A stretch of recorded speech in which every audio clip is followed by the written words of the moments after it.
하나님 아버지 은혜와 사랑을 감사합니다. 새날이 밝고 동이 더 오고 있습니다. 우리의 삶도 그리스도의 십자가의 고난의 길을 가지만 그 길을 준비한 제자들과 여인처럼 우리의 삶에 주님을 드러내고 인격으로 복음과 믿음의 향기를 바라는 저희들이 될 수 있도록 인도하여 주시옵소서. 고난 주간 두 번째 화요일 날을 묵상합니다. 십자가를 향해서 예루살렘 입성하시고 또 걸어가시고 십자가의 길까지 주님께서 함께하여 주신 그 일주를 묵상하면서 우리도 주님의 십자가의 길을 따라 고난을 이겨 나아가고 부활에 참여하는 저희들이 될 수 있도록 인도하여 주시옵소서. 고난과 근심, 질병과 두려움을 이겨내고 부활에 참여하는 저희들의 믿음으로 승리하는 믿음의 성도들이 될 수 있도록 인도하여 주시옵소서. 오늘도 로마서를 통해서 말씀을 묵상합니다. 믿음이 삶으로 녹아 내려오는 저희들의 풍성한 믿음의 능력을 가진 성도들이 될 수 있도록 이 아침도 함께하여 주시옵소서. 예수 그리스도의 이름으로 기도드립니다. 아멘. 오늘 말씀은 로마서 15장 14절부터 21절까지 있는 말씀 보시겠습니다. 로마서 15장 14절부터 21절까지 있는 말씀 제가 받들어 녹해 올립니다. 내 형제들아, 너희가 스스로 소원함이 가득하고 모든 지식이 차서 능히 서로 권하는 자임을 나도 확신하노라. 그러나 내가 너희로 다시 생각나게 하려고 하나님께서 내게 주신 은혜로 말미암아 더욱 담대히 대량 너희에게 썼노니 이 은혜는 곧 나로 이방인을 위하여 그리스도 예수의 일꾼이 되어 하나님의 복음의 제사장 직분을 하게 하사 이방인을 제물로 드리는 것이 성령 안에서 거룩하게 되어 받으실 만하게 하려 하심이라.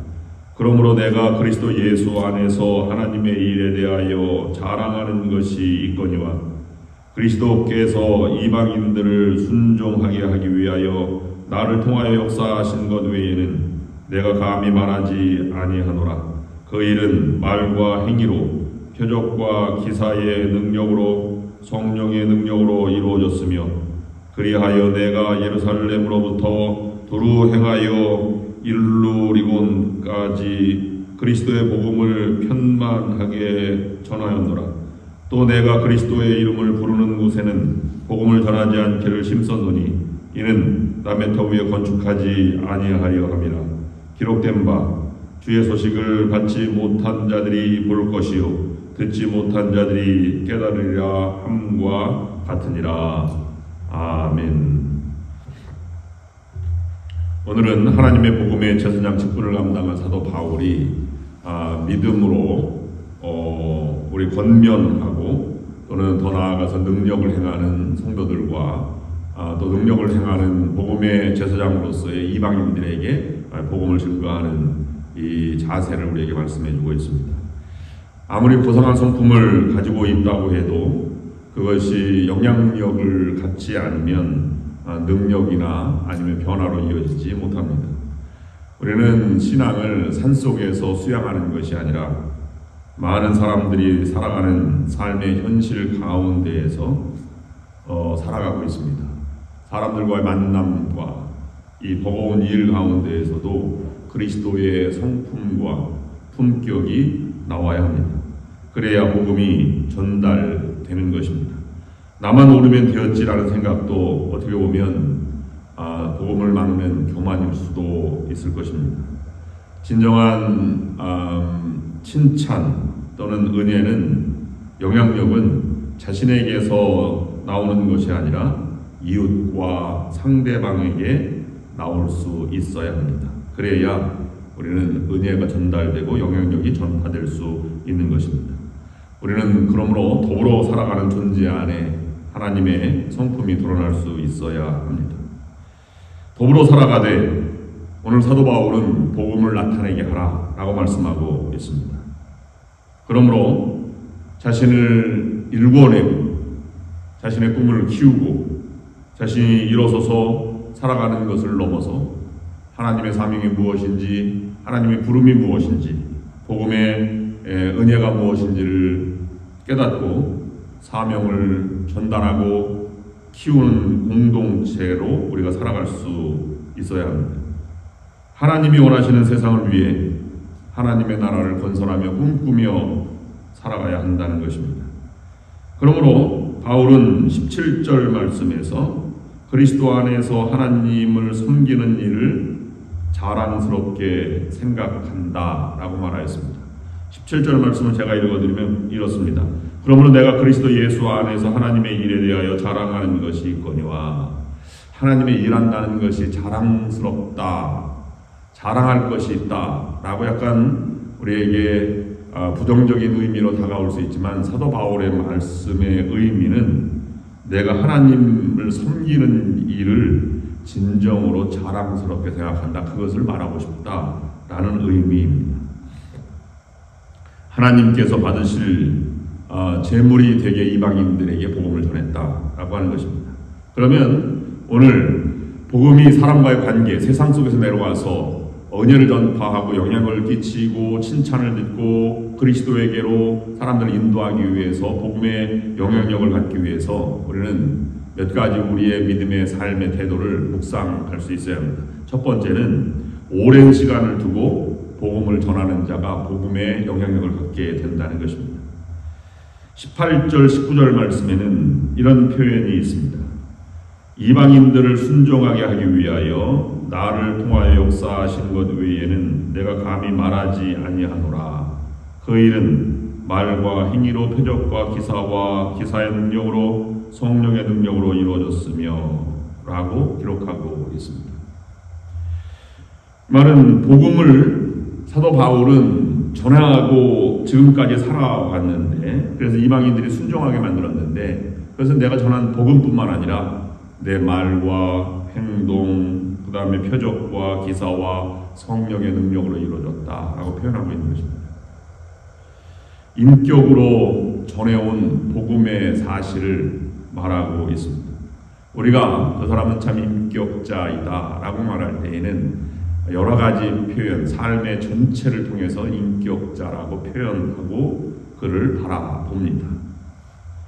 그의 생각이 어떠한지, 그의 태도는 어떤지, 그의 말, 어투는 어떤지, 아니면 그의 행동은 어떤지, 그가 얼마나 영향력이 있는지, 이런 모든 것에서 인격을 품어내고 인격이 드러나게 되어 있습니다. 그러므로 사도 바울의 영향력이 있었던 것, 로마 교회 교인들이 로마의 복음을 전파하고 복음으로 세계를 정복할 수 있었던 것은 그들의 능력뿐만 아니라, 언어뿐만 아니라 그들의 인격과 오랜 시간에 걸쳐서 나타났던 그리스도를 닮은 성도들의 모습 때문에 가능하게 된 것입니다.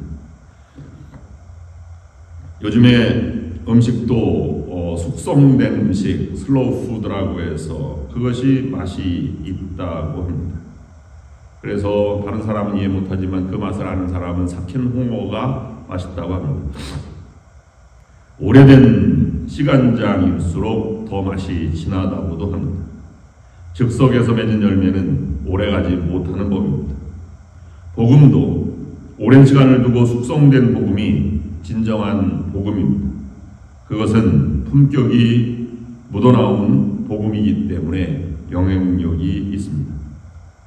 사도 바울은 그런 속에서 오늘 표현은 제사장과 복음의 제사장, 사도라고 하는 직분으로 표현하고 있는데, 그 단어의 의미는 옛 율법에서의 제사장들은 사람이 하나님께 나아가는 일을 지도하였으나 바울은 사도로서, 복음의 제사장으로서 하나님께 나아가는 길뿐만 아니라 하나님이 사람으로 찾아오신 기쁨의 소식을 동시에 전하고 있다 라고 해서 복음의 제사장이라고 표현한 것입니다.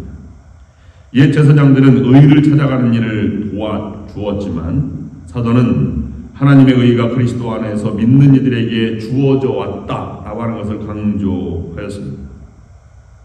그러기에 자신의 직무가 한없이 자랑스럽고 보람스러웠다고 말합니다. 그래서 사도 바울은 고린도후서 3장 6절 말씀에 하나님께서 우리에게 새 언약의 일꾼이 되는 자격을 주셨다라고 표현하고 있습니다. 이 직분에는 영광이 넘치고 확신에 찬 삶의 모습으로 일평생 살아가게 됩니다.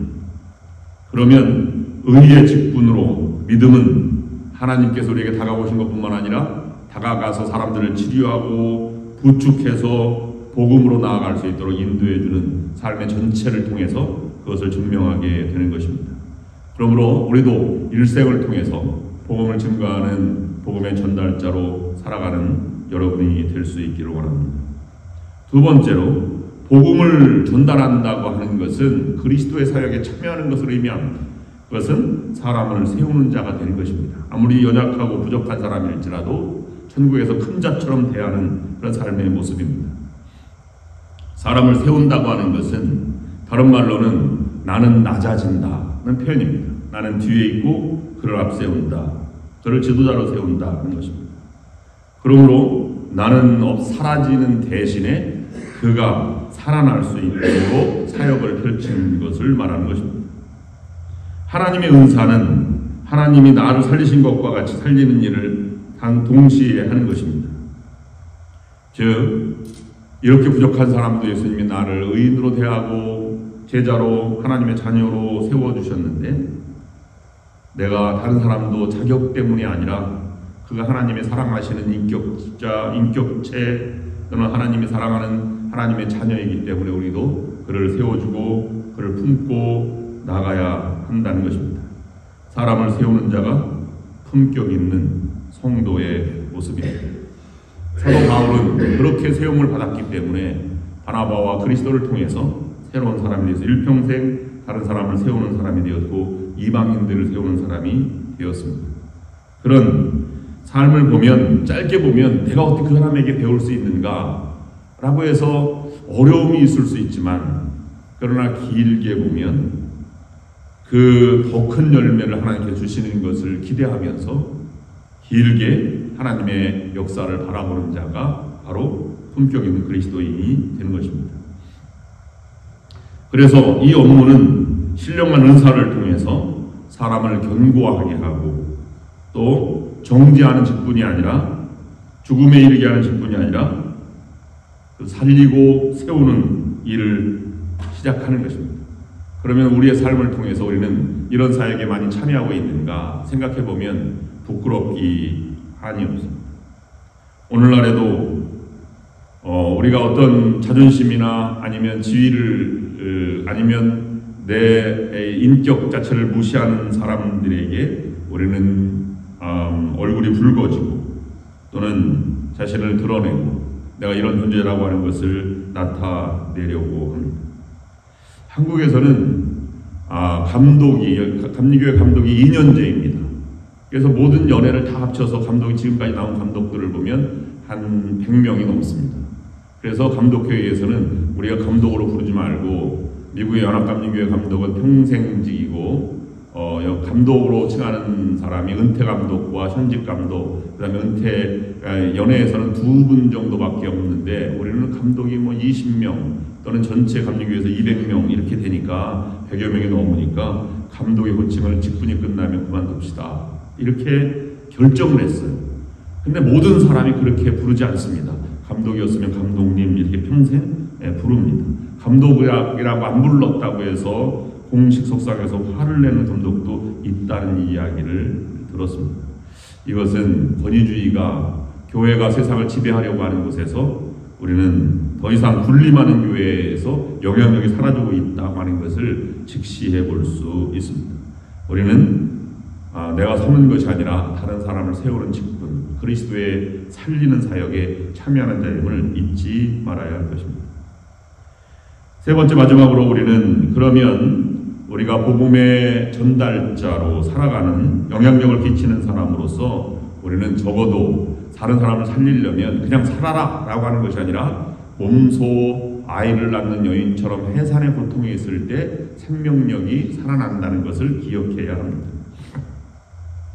한 사람을 세우기까지 사도 바울은 죽음을 각오했습니다. 한 사람을 세우는 것은 그냥 세워지는 것이 아닙니다. 해산의 수고와 고통이 있어야 하는 것입니다. 해산의 고통은 죽음을 각오하고 감내하는 고통입니다. 예수님도 죽음으로 나를 구원하셨습니다. 어머니는 죽을 줄도 모르지만 고통 속에서 아이를 낳습니다. 그러므로 자녀는 생명의 빚을 진 자들입니다. 죽음을 각오하지 않고는 진정한 가치를 실현시킬 수 없으며 끝까지 갈 수도 없습니다. 성서에는 이미 그릇된 일로 잘못된 교회들에 대한 주의를 많이 기록하고 있습니다. 양의 탈을 쓰고 오는 늑대들, 거짓 선지자들을 조심하라. 헛된 말을 하여 속이는 이들이 많은데 그들의 입을 막아야 한다. 그들은 부정한 이득을 얻으려고 가르치며 가르쳐서는 안 될 것을 가르치면서 가정을 뒤엎는다. 이렇게 디도서 1장 11절 말씀에서 기록하고 있습니다. 모든 예언서들은 잘못된 이 사회 속에 예언도, 직분도, 제사장도, 제사도 타락하고 있는 것을 지적하고 있습니다. 그러므로 우리는 그런 속에서는 진정한 능력을 발휘할 수가 없습니다. 내가 해야 할 업무는 너무나 소중한 것이어서 사도 바울처럼 다른 사람을 세우기 위해서 내가 정말로 고통을 감내하면서 이것을 기쁨으로 여긴다 라고 생각하면서 그 길을 끝까지 가는 자들을 하나님께서 사용하십니다. 그런 자들을 통해서 복음은 영향력을 끼치게 되는 것입니다. 그래서 사도 바울은 골로새서에서 이렇게 말씀하고 있습니다. 나는 여러분을 위하여 고난받는 것을 즐거워하고 있으며 교회를 위하여 내 육신으로는 그리스도의 남은 고난을 채워가고 있습니다. 나의 맡기신 사명을 따라 교회의 일꾼이 되었습니다. 라고 기록하고 있습니다. 갈라디아서 4장 19절 말씀에는 여러분 속에 그리스도의 형상이 이루기까지 해산의 고통을 겪는다 라고 기록하고 있습니다. 자신을 군사로 불러서 이것을 끝까지 싸우도록 이 복음의 사역을 감당하도록 한 사명을 생각하면서 사도 바울은 고린도후서 4장에서 이렇게 기록하고 있습니다. 나는 선한 싸움을 다 싸우고 달려갈 길을 마치고 믿음을 지켰습니다. 여러분도 그런 일평생 복음을 전하는 증거자로 살아가시는 여러분들이 될 수 있기를 주님의 이름으로 축원합니다. 기도하겠습니다. 하나님 아버지, 우리가 복음을 전하되 우리의 모든 것을 통해서 인격으로 오랜 시간을 두고 삶 전체를 통해서 복음을 전달하는 전달자가 되게 하여 주시옵소서. 복음을 전한다는 것은 다른 사람의 고통을 헤아리고 그를 살리고 하나님의 은혜 안에 있게 하려고 하는 것입니다. 사람을 세우고 인도하는 자가 될 수 있도록 인도하여 주시옵소서. 그래서 나는 죽고 그가 살아나는 일을 경험하며 그것을 즐거워하며 기뻐하는 저희들이 될 수 있도록 인도하여 주시옵소서. 손수 해산의 고통을 감내하면서 생명의 소중함을 깨닫게 하여 주시고 그 길을 끝까지 걸어가는 믿음의 복음의 전달자가 되게 인도하여 주시옵소서. 오늘도 그리스도의 십자가를 묵상하면서 나의 믿음의 길을 다시 한번 되돌아보게 하여 주시고 그 길을 걸어갈 수 있도록 인도하여 주시기를 원하오며 예수 그리스도의 이름으로 간절히 기도드립니다. 아멘. 이제는 우리 주 예수 그리스도의 은혜와 하나님 아버지의 극진하신 사랑하심과 성령의 역사인도 교통하심이 오늘 말씀을 묵상하고 나아가는 모든 성도들을 위해 지금부터 영원토록 함께하옵시기를 간절히 축원하옵나이다. 아멘.